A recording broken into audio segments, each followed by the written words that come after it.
kamay. Isang labalang yan. Hello, pahinga.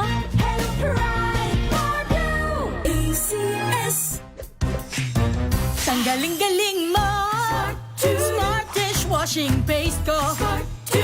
Pritong ulam na masebo, plato o kaldero.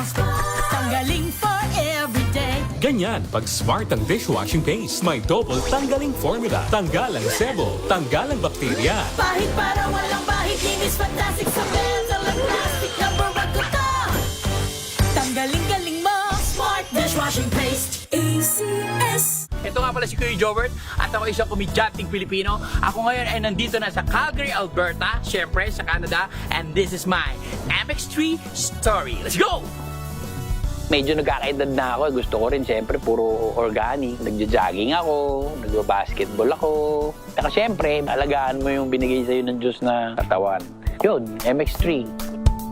MX3, dito ako believe. Mahalagang paalala, ang MX3 capsule ay hindi gamot at hindi dapat gamitin panggamot sa anumang uri ng sakit. Champion na milyonaryo pa.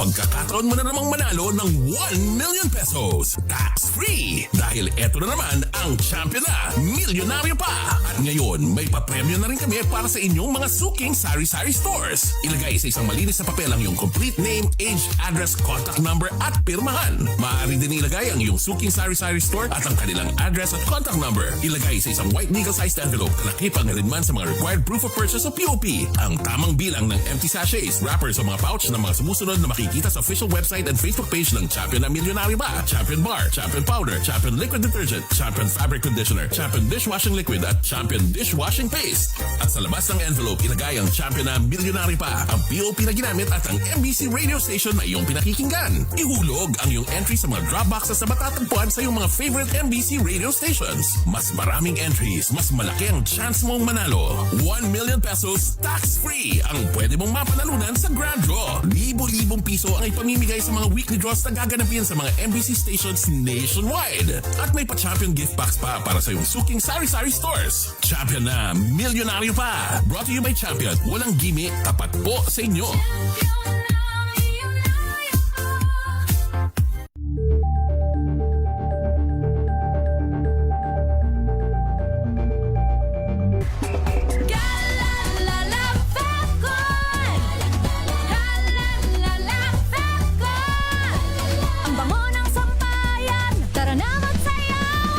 Fabton, amoy nakaka-joyful.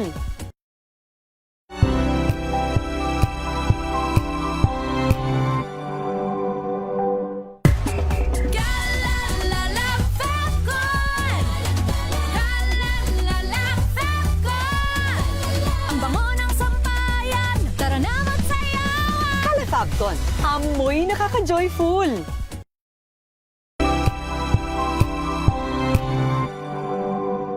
Hello, Washi! Laundry day na naman! Yay! Anong meron? Mancha ng chocolate, putik, may libag pa. Kaya natin yan! With Pride Washing Machine Detergent, may triple stain-away formula.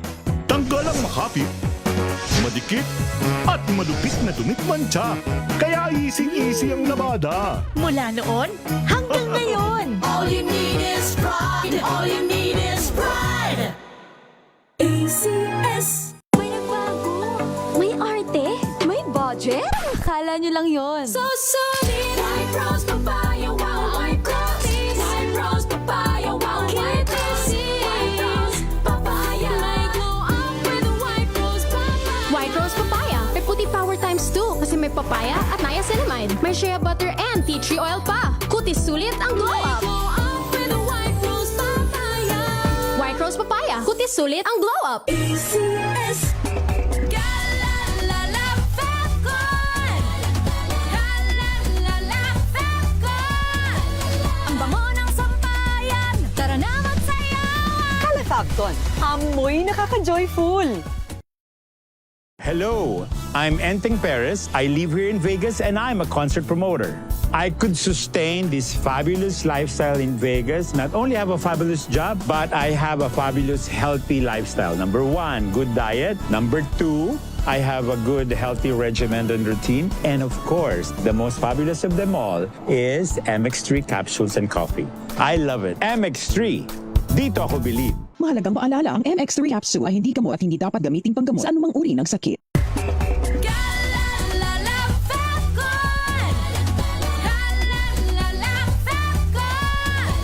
Ang bango ng sampayan, tara na magsayawan. Calefabton, amoy nakaka-joyful.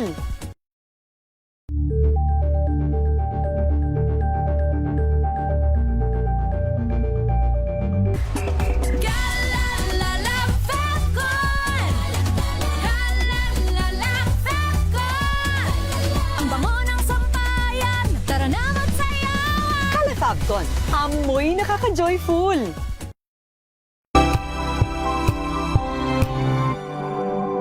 If I get impeached, then that is my end. Tumutok sa pinaka-importanteng paglilitis ng impeachment court ngayong taon. The Impeachment Trial of Vice President Sara Duterte. At DZRH Special Coverage.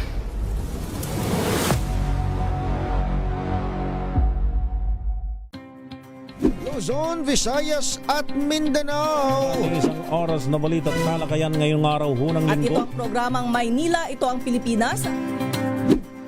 Samahan po ninyo hanggang alas 9 ng umaga sa Isyong Pambayan. Desaldrico Ako Fort. naman si Edniel Parroso. Maraming salamat and of course sa mga sumama sa atin. Luzon, Visayas at Mindanao, programang Ang Galing Mo Daw. Isang kwento, iba't ibang anggulo. Muli ako po, si Art. Mga balitang gigising sa inyong umaga. Mga balitang kailangan mong malaman. Mapapakinggan sa ACS Balita sa 2x2. Kasama sina Anthony Taberna at Jerry Baha. Lunes hanggang Biyernes.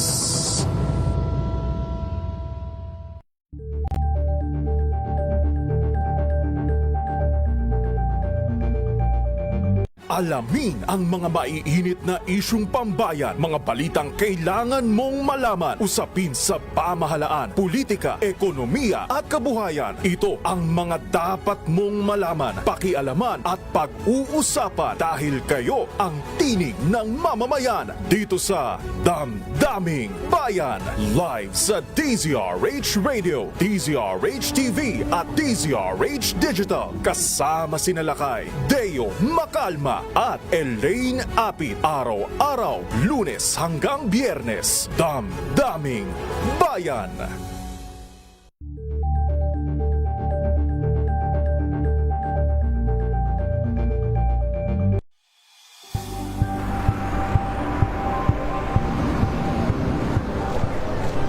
Pa rin ang ating mga eksperto. Dito lang sa Expert Opinion. Ito ang The Better News. TNVS. Trending and isang kwento, iba't ibang anggulo. Dito sa Point. Bawat pananagutan ating tatalakayin dito sa Hoy. Bawal yan. Filipino, dito lang sa Wizards. Matchable entertainment and lifestyle. Ito ang MBC TV Network News. Una sa Pilipinas, una sa Pilipino.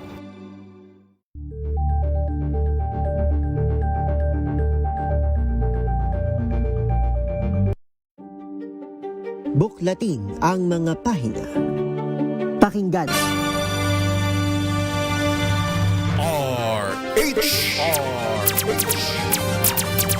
Pilipinas, ang oras 8:11 ng umaga.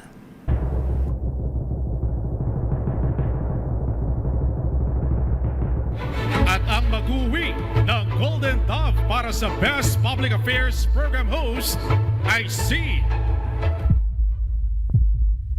Milky Rugonan, DZRH. Ito na ang 28th KBP Golden Dove Awardee, Best Public Affairs Program Host, si Milky Rigunan sa Isyung Pambayan. Isyung Pambayan, pagtalakay sa mga kaganapan sa ating kapaligiran. Isyung Pambayan, palatuntunang nagbibigay daan sa pananaw ng taong bayan. Isyung Pambayan. At ngayon, narito ang lingkod ng bayan, Milky Rigunan. Isyung Pambayan. Here comes the some I say it's alright. Magandang umaga, Luzon, Visayas at Mindanao. Happy Sunday! Kamusta po kayo? Lalo na po ang mga kababayan ho natin na nakaranas ng malalakas na mapag-ulan sanhi ng bagyong Inday at sinamahan pa ng habagat. Sa kabila po ng mga bagyo, bagyong dala ng kalamidad, at syempre mga bagyo sa issue naman ng politika, sana po nasa mabuti pa rin ho tayong kondisyon at kalusugan. Kamusta po ang inyong panonood, pakikinig ng first week ng impeachment trial? Last week yung first 3 days ng impeachment trial at ayon ho sa mga magkabilang panig, depensa man o prosecution. Abangan ho natin sa mga susunod pang hearing. Tama ba bukas? Meron daw fireworks. May pasabog muli ang prosecution sa pagharap ng ikalawa nilang witness dito sa impeachment trial kay Vice President Sara Duterte. Magandang umaga, Luzon, Visayas, Mindanao. Ako po si Milky Rigonan sa Isyong Pambayan. Samahan niyo po ako hanggang alas 9 ng umaga para ho sa pagdalakay sa mga ganap sa atin pong bansa. Gusto kong batiin muna ang mga taga Batanes, ang mga Ivatan. Abay, kung kayo ay nagulat, lalo na po ako, dahil nung nabasa ko po at yung reaksyon ni Congressman Gato, ang representative ng Lone District ng Batanes, meron ho yatang ginawang symposium sa China. At ayon ho sa mga Chinese scholars, ang Batanes daw po ay bahagi nila dahil ito'y ubod ng lapit sa Taiwan. Abay, pag ganito pong mga pahayag ng China, hindi ko alam kung kinukutsara naman tayo eh. Pero itong usapin pong ito bago natin pag-usapan ng impeachment dahil matagal-tagal pa naman hong proseso ito. Ang sa akin po dito, hindi dapat ito kumbaga ay gawing napakaliit na issue lamang sa panig po natin. At dapat maging mabigat ang ating statement dito at paulit-ulit na gagawin hong yung mga pahayag dito ng mga kaukulang ahensya ng gobyerno. Para sa akin, ang pwede ho dapat nagbibigay ng mga statement. Unang-una, Department of Foreign Affairs, Department of National Defense. Dahil kung ito po ipababayaan natin, abay ang paulit-ulit na impormasyon, maliman o hindi, ay nagtatanim po sa isip ng nakaririnig, nakapapanood ng naturang mga balita at impormasyon. At gamitin ko na ba kasi yung ilan pong mga mambabatas din natin ay nagalit dito sa naging pahayag na ito ng mga Chinese scholar. Isa po itong malaking kalokohan dahil ito po ay insulto sa ating soberenya at syempre sa napakarami ho nating mga kababayan na mga Ibatan dyan po sa Batanes. Kung mainit po tayo sa pagsagot sa ilang mga usapin, ay dapat to maging maingay din ho tayo sa pagbibigay ng komento ng ating mga pagtutol dito sa paniniwala na naman ng mga Chinese scholar na ang Batanes daw ay bahagi ng China. Magandang umaga po sa mga taga Batanes. Sabay malakas ang signal ng DZRH, Luzon, Visayas at Mindanao. Kaya magandang umaga po sa inyo. I'm sure kayo po ay talaga naman nanggigigil sa naging pahayag na ito ng ilang mga Chinese scholar. Kaya ako gusto ko paulit-ulit dapat ang mga reaksyon ng mga concerned government agencies, DFA, DND at of course, ang Malacanang. May dapat magbigay dito ng matapak na mataray pala na statement. Si Yusek Claire Castro. Gusto kong marinig ang soundbite dito ni Yusek UCC. Anyway, sa atin pong pagbabalik, pag-usapan po natin ang assessment sa first 3 days ng impeachment trial at sa panig ng prosecution. Meron ba tayong aabangan na mga fireworks, mga pasabog bukas hanggang Miyerkules? Tapos na hong tumestigo ang unang witness ng prosecution at na-cross na rin siya. Bukas daw po ay isa pang witness naman mula sa National Bureau of Investigation at ipatatawag din Attorney Zuleika Lopez, ang Chief of Staff ba ni Vice President Sara Duterte, at isang opisyal mula sa House of Representatives na makapagbibigay po naman ng impormasyon habang ang Vice Presidente ay nasa loob ng tanggapan ng kanyang kapatid na si Congressman Polong Duterte habang patay o kaya ay walang serbisyo ng kuryente sa batas. Kasi bilang pagtitipid ay kung ako nagkakamali alas 10 ng gabi hanggang mga alas 6 ng umaga, wala pong serbisyo ng kuryente. Pero nung panahon na yon ay nagpa-press con pa siya ng ilang mga piling mga mamamahayag at naka-flashlight lang. Pero mapapanood mo ito sa kanyang social media at kung titignan nyo po sa mga social media platforms ay naroon pa rin yung naturang video. So mamaya alamin ho natin sa panig po ng prosecution ang kinatawa ng Lanao del Sur at isa sa mga House Trial Spokesperson, Representative Sia Alonto Adyong. I'm sure maraming mga taga Mindanao ang gising na at nanonood dito po sa ating programa.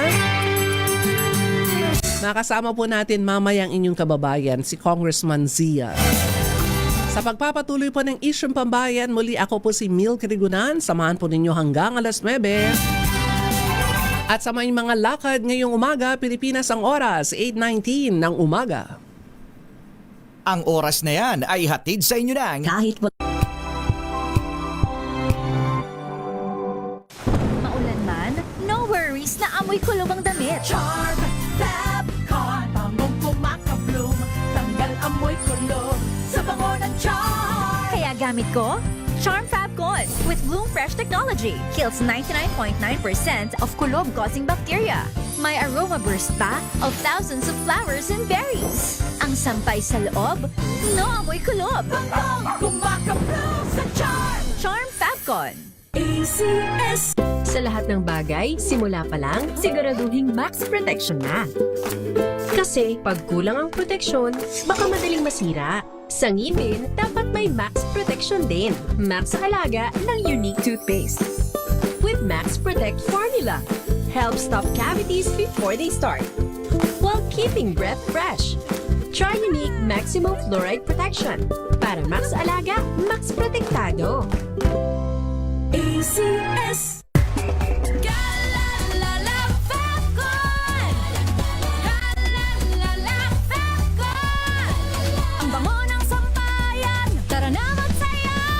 Fabcon, amoy nakaka-joyful!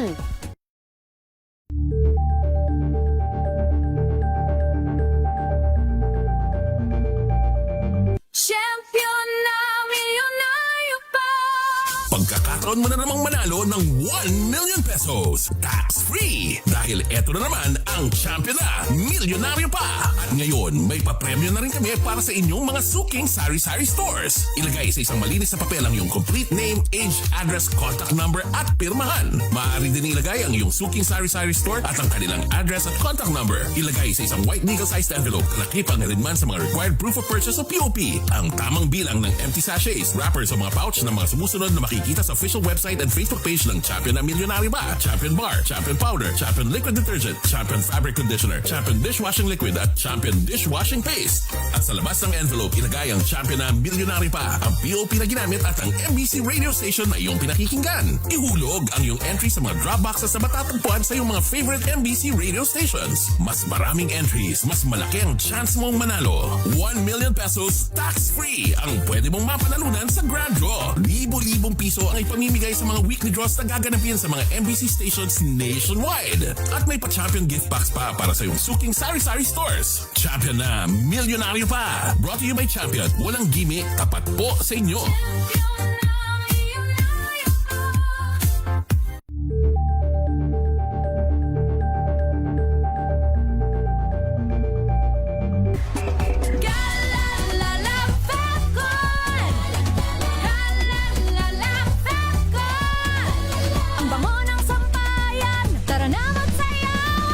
Fabcon, amoy nakaka-joyful.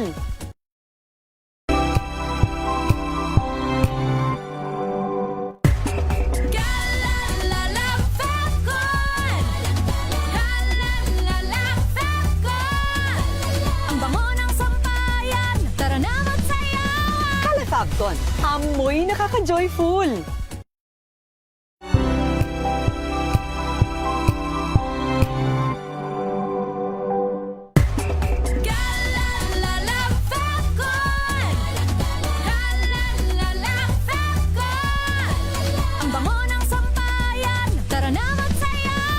Fabcon, amoy nakaka-joyful. Pambayan!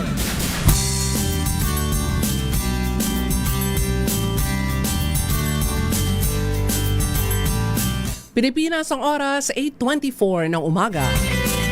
Ako po si Mil Kirigunan at welcome pong muli sa Isyong Pambayan hanggang alas 9 ng umaga. At magandang umaga sa mga kababayan natin sa Mindanao. Dalang aking panauhin ngayong umaga ay isang Mindanaoan. Kinatawan ng Lanao del Sur at isa ho sa mga House Trial Spokesperson, Representative Zia Alonto Adyong. Kong Zia, magandang umaga. Assalamualaikum warahmatullah. Maayong buntag, Ma'am Milky, and salamat po sa pag-imbita sa akin. Maayong buntag, Kong Zia. Unang-una ay kumustahin ho natin ano ba ang aambangan natin bukas sa ika-4 na pagdinig ng impeachment trial kay Vice President Sara Duterte sa panig po ng prosecution. Last week po na latag na po ng prosecution panel yung video kung saan nagbanta po ang ating Vice Presidente. Next week po, inaasahan po natin kasi nagkaroon din po ng investigation, preliminary investigation and NBI patungkol doon sa pagbabanta. So ito po yung magiging premise o magiging latag ng ebidensya na ipapresenta po ng House Prosecution Panel, yung actual na investigation na sinagawa po ng National Bureau of Investigation. At doon haharap yung second witness ng prosecution, Kong Zia. Tama po yun, si Attorney Lotok po from NBI at na-mention na nga po yung pangalan ni Attorney Zulaika, pati na rin po si Captain Bello, no? Para po makita ng korte yung ano yung naging aside from yung investigation, paano po yung premise by which nagkaroon ng ganitong klaseng Zoom meeting kung saan, ayun nga, binantaan ang buhay ng nakaupong Pangulo, ang kanyang unang ginang, pati na rin ang dating Speaker ng House of Representatives. Ano lang po, yung kinatawan lamang po ng NBI ang haharap tomorrow at si Attorney Zuleika Lopez ay nakaschedule ng araw na Martes. Tama po yun, Ma'am Milky, kasi meron pong one day, one witness rule po ang korte. So, sa Monday po, aasahan po natin na base po doon sa na-announce ng ni Congressman Noy Defensor ay sa Monday po, dyan po yung nakalatag na araw ng ating testigo, si Attorney Lotok mula po sa National Bureau of Investigation. At last week ay natanong po natin, of course, yung mga kasamahan natin sa media dyan sa House of Representatives. Ano ba ang fireworks sa Monday, bukas? Kong Zia. Di ba, Ma'am Milky, pag fireworks, surprise po yan. Di ba? So, asahan na lang muna, abangan na lang po natin kung anong magiging fireworks. What we can tell you po, Ma'am Milky, is ito'y matatahi po yung testigo ni Mr. Calilong.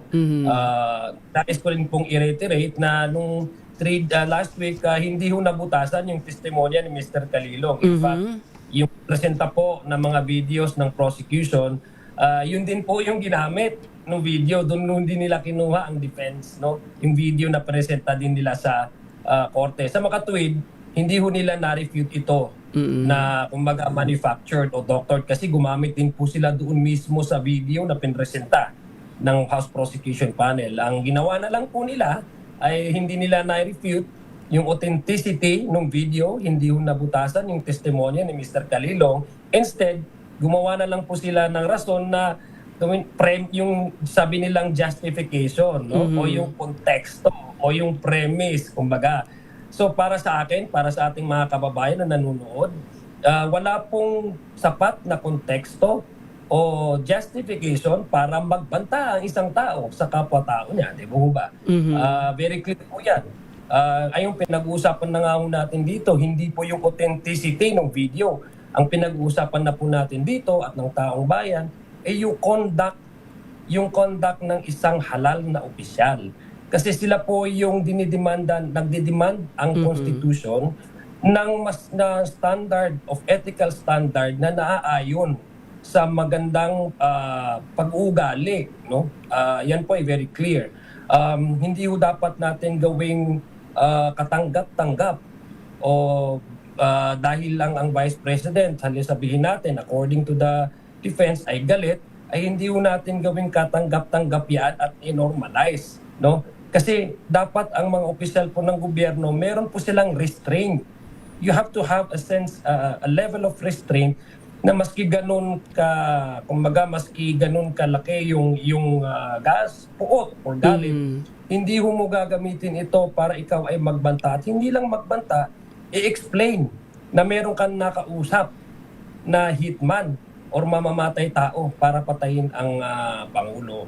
Bilang isang Pilipino, Ma'am Milky, alam po natin na hindi yung mga pag-uugaling ganyan, ayaw ho natin na makita at marinig ang ganitong klaseng pag-uugali at pananalita sa ating mga anak, sa ating mga kaklase, sa ating mga guro, sa ating mga kapitbahay, sa kaopisina.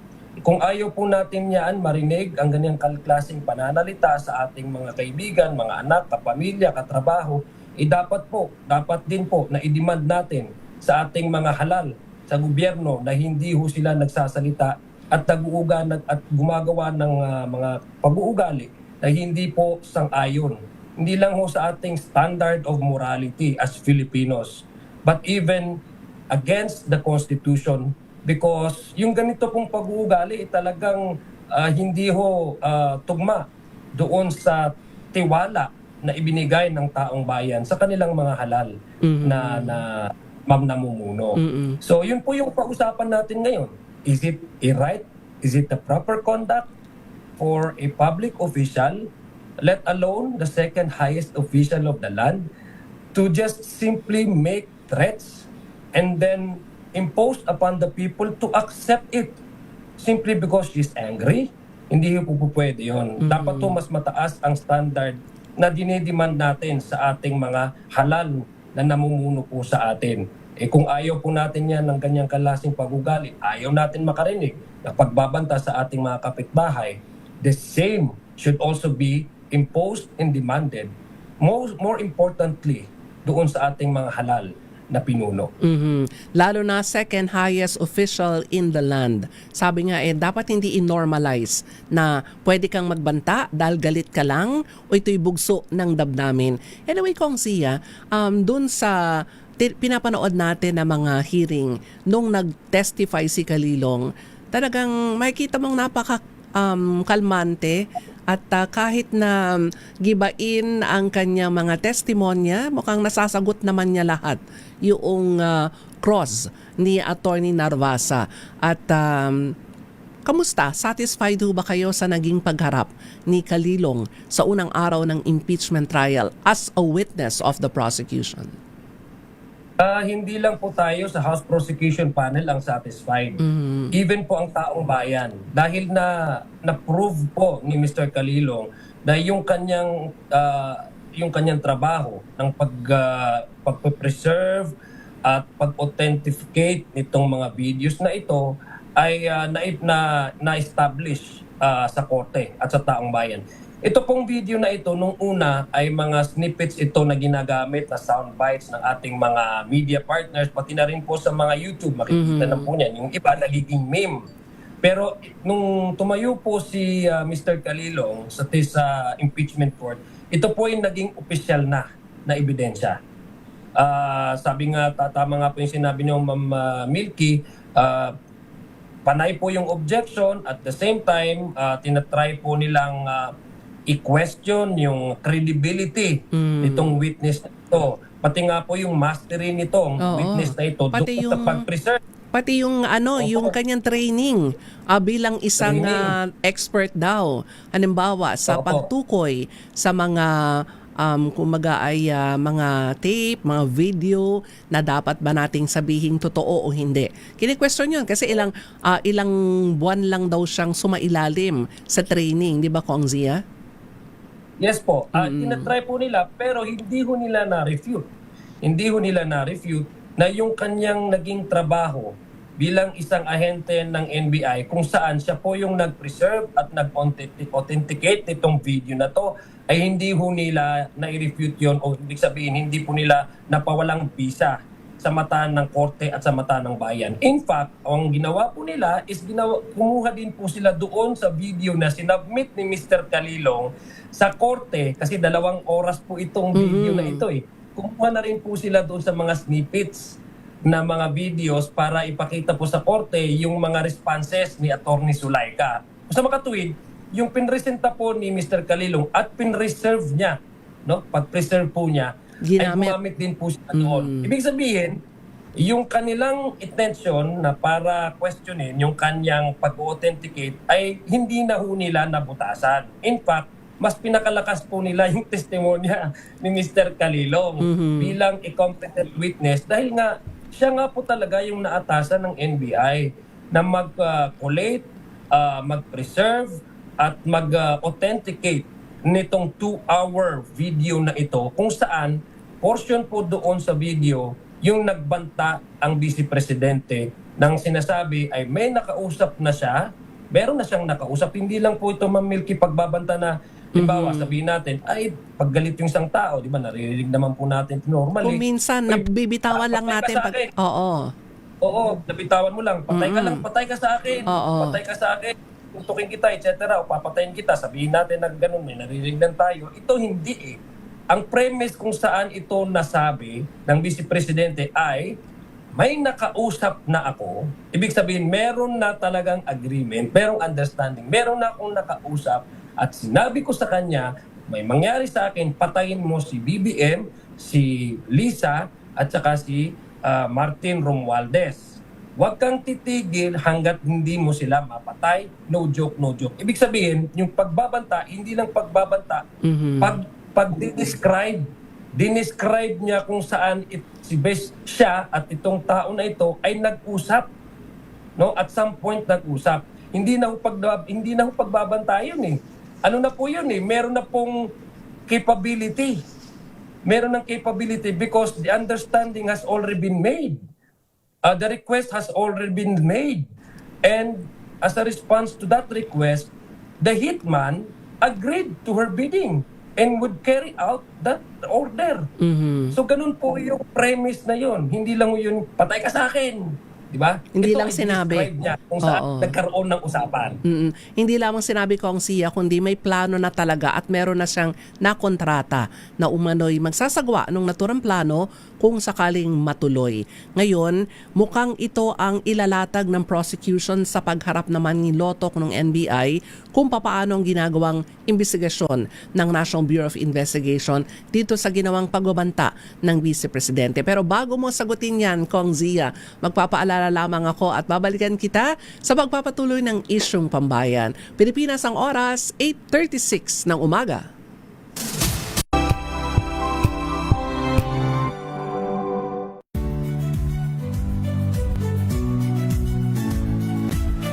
Magandang araw mga kaibigan. Ito po ang inyong balerina ng bayan, si Lisa Makuhay Lizalde, na nag-aanyaya sa inyong samahan kami at ang aming mga espesyal na panauhin para sa kalahating oras ng masayang kwentuhan sa aming programang Art to Art, kung saan ang usapang sining at kultura ay para sa lahat.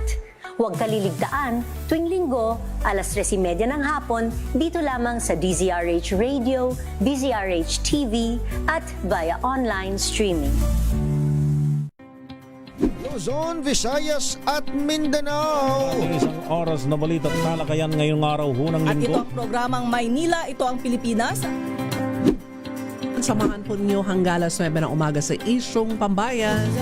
Giselle Rico Naman si Edniel Parroso. Maraming salamat and of course sa mga sumama sa atin. Luzon, Visayas at Mindanao, programang Ang Galing Mo Daw. Isang kwento, iba't ibang anggulo. Muli ako po, si Art. Curious ka ba sa maraming bagay? Kami na ang bahala dyan. Aalamin, tutuklasin at bibigyang linaw namin ang mga katanungang bumabagabag sa inyong isipan. Sa programa kung saan ang bawat sagot ay galing lamang sa mga eksperto. Ang Expert's Opinion, tuwing linggo alas 3 ng hapon, dito lang sa DZRH TV.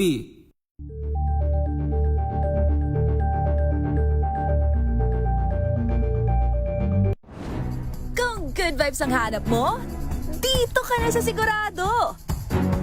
Mula sa mga istoryang nagbibigay ng inspirasyon hanggang sa mga kwentong may dalang solusyon. Mga balitang pampagaan ang pakiramdam at pampaganda ng araw. Hindi lang ba sa good news, kundi the better news. Mula Lunes hanggang Biyernes, 1:00 ng tanghali sa DZRH TV.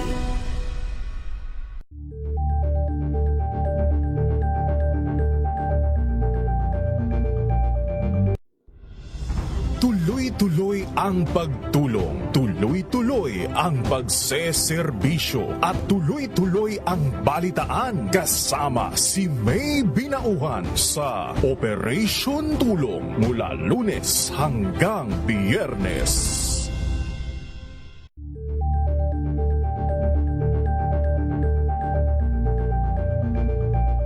If I get impeached, then that is my end. Tumutok sa pinaka-importanteng paglilitis ng impeachment court ngayong taon. The Impeachment Trial of Vice President Sara Duterte. A DZRH Special Coverage.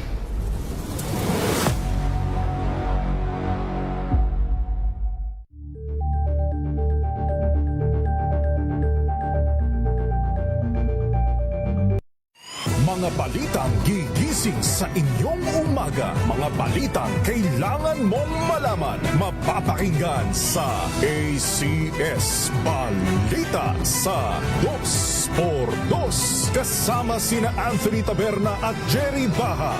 Lunes hanggang Biyernes. Luzon, Visayas at Mindanao. Isang oras na balita at talakayan ngayong araw hunang At ito linggo. ang programang Maynila, ito ang Pilipinas. Samahan po ninyo hanggang alas 9 ng umaga sa Isyong Pambayan. Giselle Rico Naman si Edniel Parroso. Maraming salamat and of course sa mga sumama sa atin. Luzon, Visayas at Mindanao, programang Ang Galing Mo Daw. Isang kwento, iba't ibang anggulo. Muli ako po, si Art. Alamin ang mga maiinit na isyung pambayan, mga balitang kailangan mong malaman, usapin sa Oras 8:41 ng umaga. Ako pa rin ho si Milk Regunan, kasama po ninyo sa Isyong Pambayan. At salamat po sa napakarami pong mga bumabati sa amin ng Happy Anniversary. Kami po ay 86th anniversary na sa darating na July 15. Kauna-unahan sa Pilipinas. Salamat po sa inyong pagtangkilik, panonood, pakikinig sa aming pong mga programa sa DZRH. At sa mga late tuner, ang aking pong panauhin ay isang Mindanaoan at isa ho sa mga House Trial spokesperson Lanao del Sur Representative Zia Alonto Adjong. Kong Zia, itong si Attorney Jeremy Lotok ng NBI, yung magpepresenta kung ano ba yung ginawang imbestigasyon ng NBI dito sa mga pagbabanta na ginawa ng Vice Presidente. Magiging bago po ba yung magiging testimonya niya dahil parang wala tayong narinig ano yung resulta ng imbestigasyon ng NBI tungkol po dito. Parang ito yung fireworks mabukas, Kong Zia?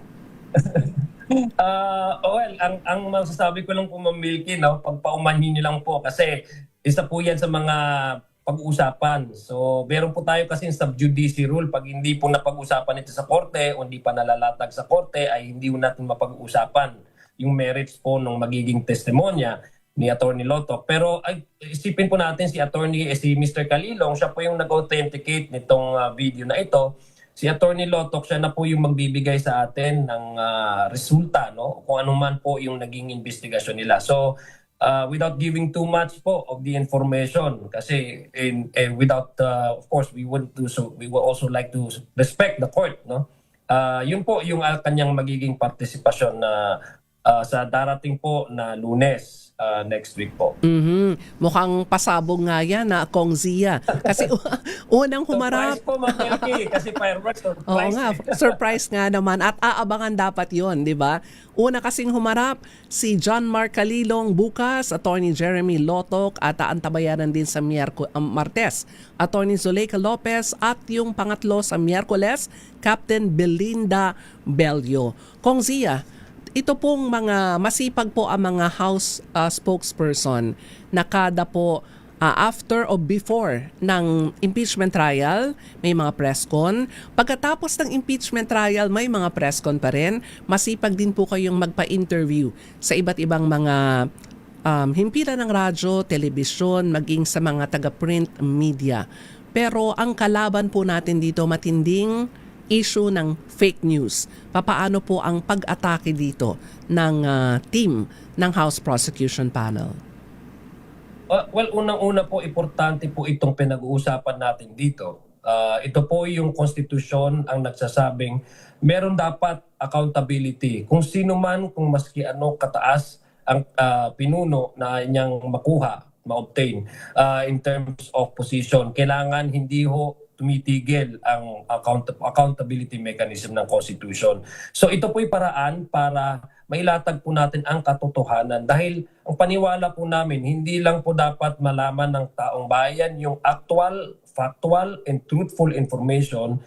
Karapatan po nila ito. Karapatan po nila itong malaman ang katotohanan. Dahil ito po yung magsiset ng standard sa mga darating po na panahon. Kung alin ba talaga ang katanggap-tanggap na pag-uugali ng conduct ng isang halal na publiko, lalong-lalo na po sa mga matataas na posisyon. So kinakailangan po talaga mag-engage po sa information dissemination, maging open po tayo para ilatag po yung mga napapag-usapan sa impeachment dahil naniniwala po tayo. Hindi naman lahat ng ating kababayan is nakatutok. Minsan may trabaho din po. Remember, Monday, Tuesday, Wednesday, weekdays po yan Nasa trabaho po sila. So pag umuwi po ito sa mga kanilang mga bahay, nararapat lang man po na ang maraman po nila at may bigay sa kanila na impormasyon ay yung actual at factual na information.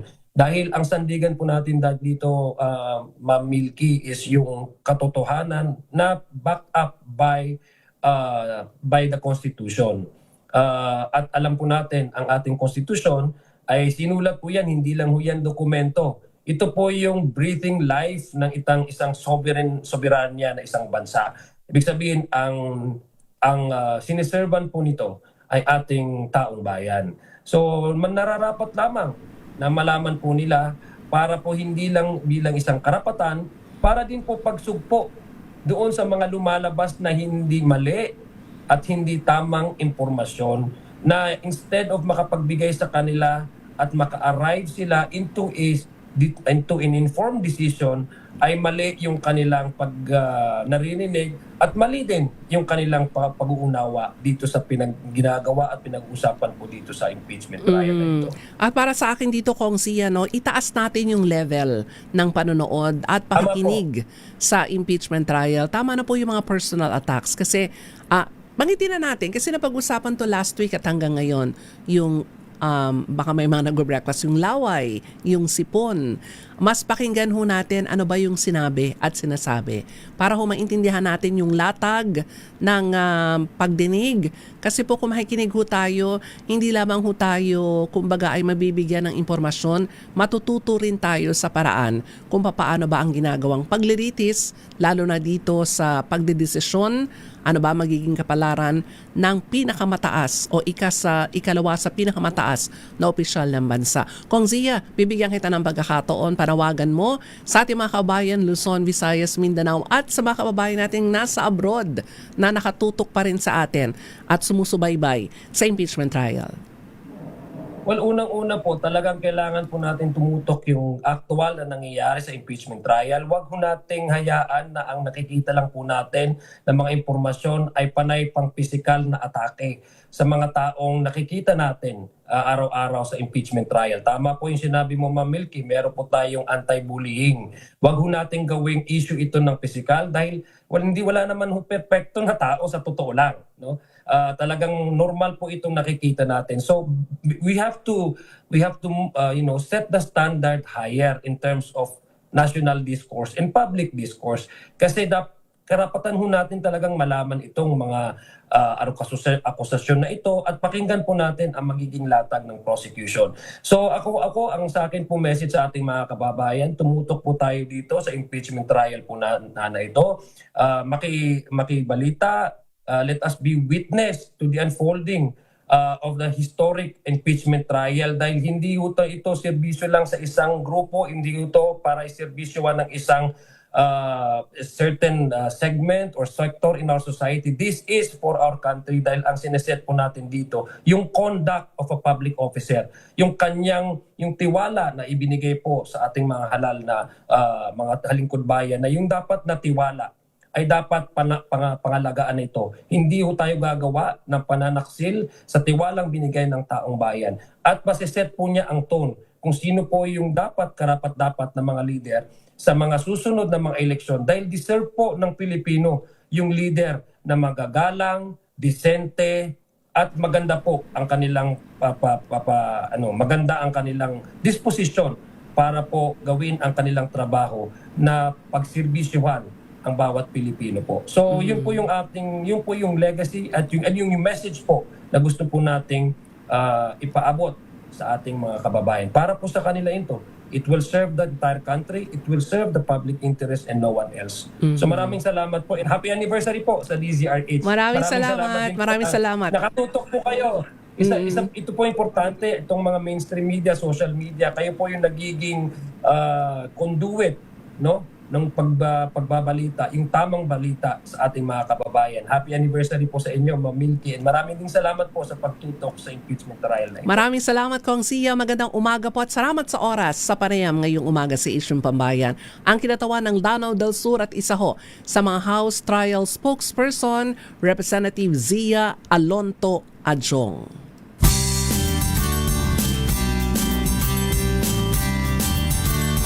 Siguro sa umpisa ho kasi ay matutuwa tayo sa mga meme at kung ano-ano pa. Pero mas tutukan ho natin ano ba ang sinasabi ng magkabilang panig.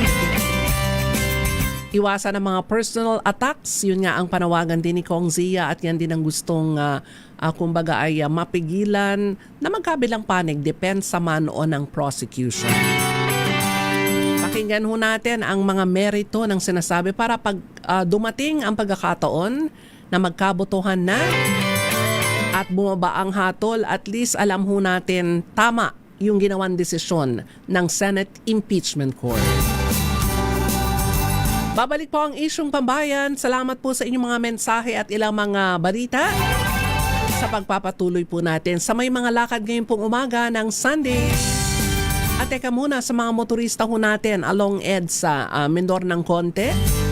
maulan at marami na naman ho tayong mga may encounter na mga lubak-lubak. Meron akong nadaanan sa may approaching Robinson's Galleria, southbound. Meron din ho dito sa may approaching ng TAF.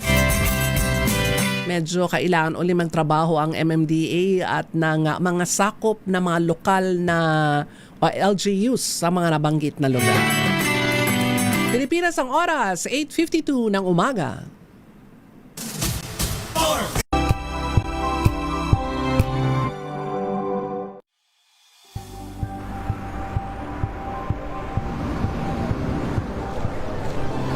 Ating mga eksperto. Dito lang sa Expert Opinion. Ito ang The Better ang News. TNVS. Trending and Isang kwento, iba't ibang anggulo. Dito sa Point of View. Bawat pananagutan ating tatalakayin dito sa Hoy, Bawal Yan. Pilipino, dito lang sa Deezer. Match of entertainment and lifestyle. Ito ang NBC TV Network News. Una sa Pilipinas, una sa Pilipino.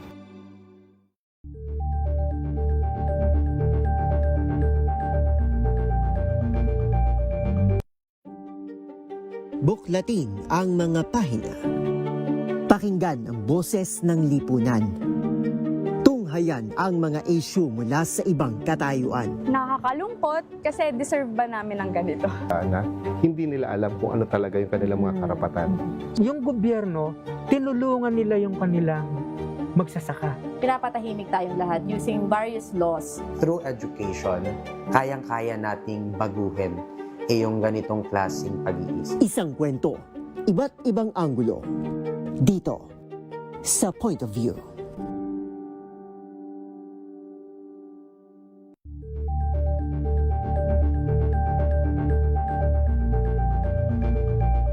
Tambalang Anthony Taberna at Jerry Baha ang gigising. Palatuntunang Isyung Pambayan.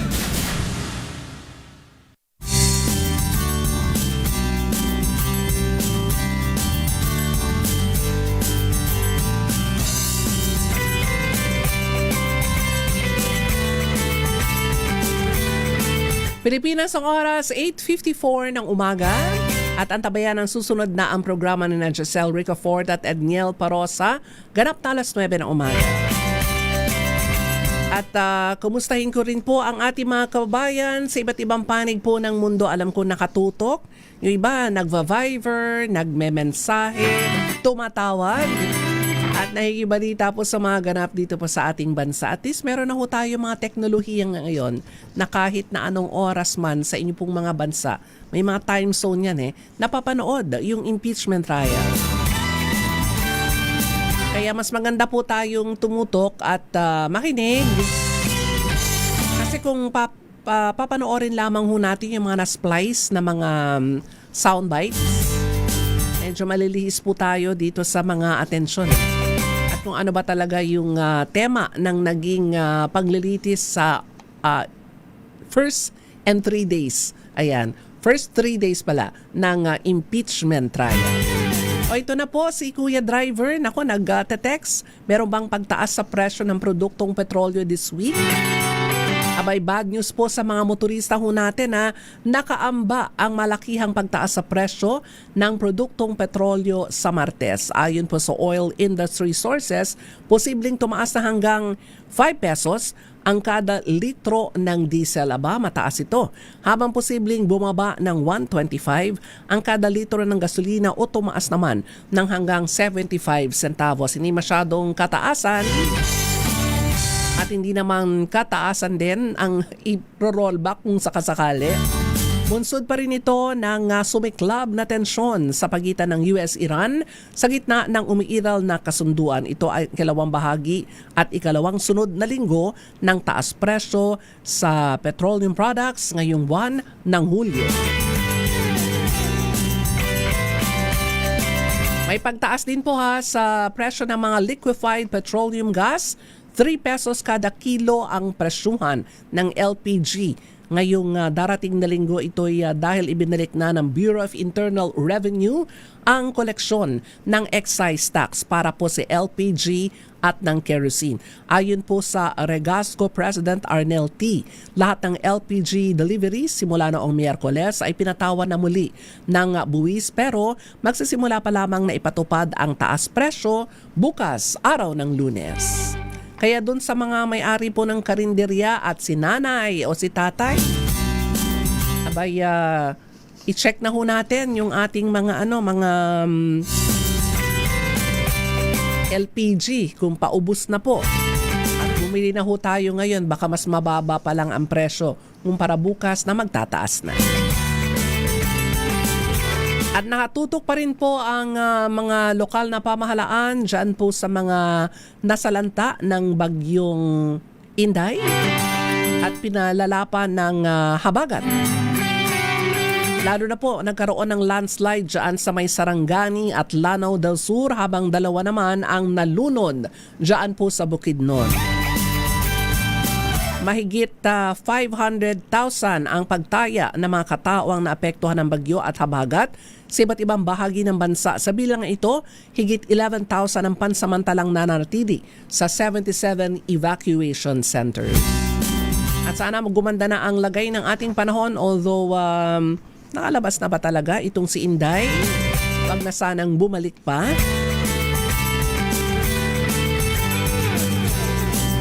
At ang bayan ng Calanogas, Lanao del Sur ay ipinailalim na rin sa state of calamity dahil sa malawakang pagguho ng lupa kung saan naitala 7 katao ang namatay.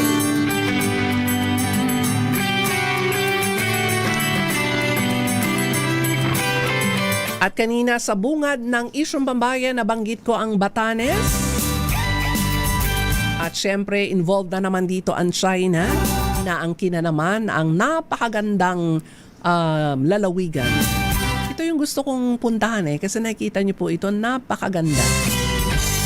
At may mga nagkwento, mga kaibigan ko, nagpunta na ng Batanes. Ala pong signal doon. Kaya, kumbaga ay dapat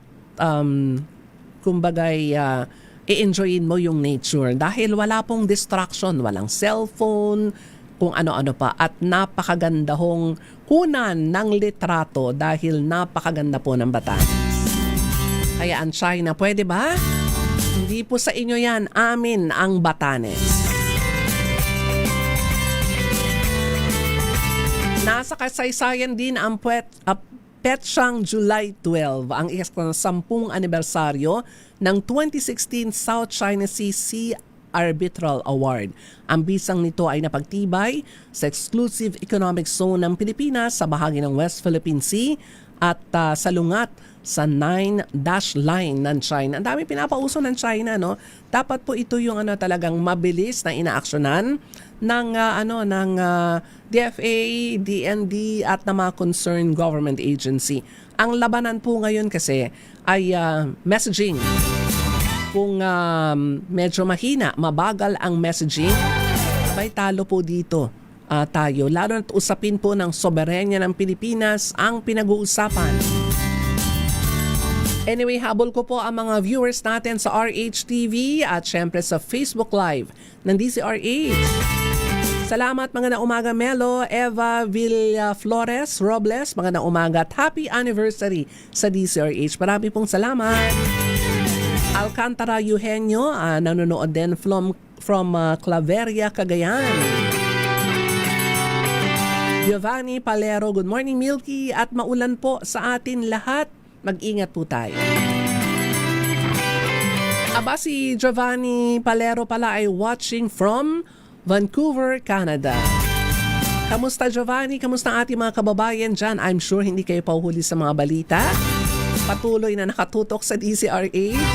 Lalo at nagsimula na ang impeachment trial.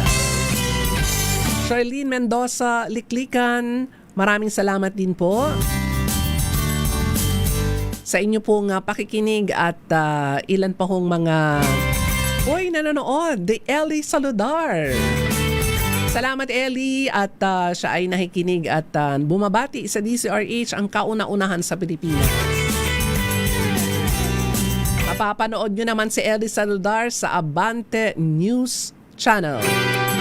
At sa kanyang mga napakagaling na mga column feed at kung ano-ano pang opinion sa Abante. Salamat, Ellie!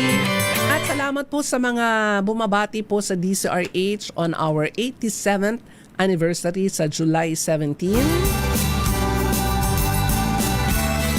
Kami po ay patuloy pa rin magbabalita, maghahatid po ng mga, of course, ng mga impormasyon sa inyo at sana po ay wag ho kayong mag-sawa sa amin na pakikinig dahil andito lamang ho kami para maghatid ng mga impormasyon, balita at syempre, serbisyo publiko.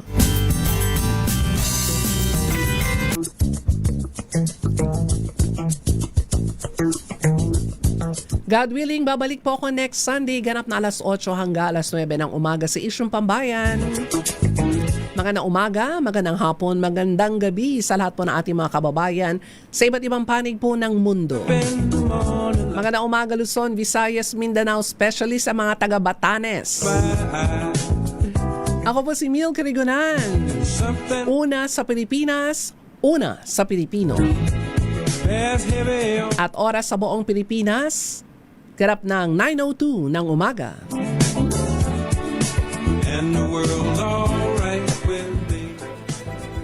Sumainyo ang palat. Wow, ang saya. Isang barangay na labada, puro mancha pa. Goodbye, pahinga. Mommy, isang laba lang yan sa Pride Bar Blue.